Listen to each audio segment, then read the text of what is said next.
Punjab assembly के इजलास में अपोजिशन की जानिब से एक बार फिर हंगामा आराई की गई। अपोजिशन रहनुमाओं को सजा सुनाने के खिलाफ अवानी तहरीक इंसाफ की रिहाई के लिए नारे लगाए। अपोजिशन अरकान ने नारे लगाते हुए पहले ऐवान से वॉकआउट किया, फिर एहतजाज के बाद नारे लगाते हुए ऐवान में वापस आ गए।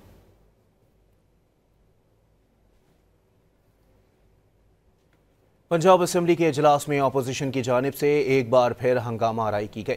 अपोजिशन रहनुमाओं को सजा सुनाने के खिलाफ अवानी तहरीक इंसाफ की रिहाई के लिए नारे लगाए। अपोजिशन अरकान ने नारे लगाते हुए पहले ऐवान से वॉकआउट किया, फिर एहतजाज के बाद नारे लगाते हुए ऐवान में वापस आ गए।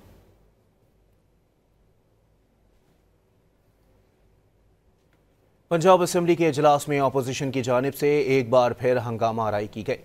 अपोजिशन रहनुमाओं को सजा सुनाने के खिलाफ अवानी तहरीक इंसाफ की रिहाई के लिए नारे लगाए।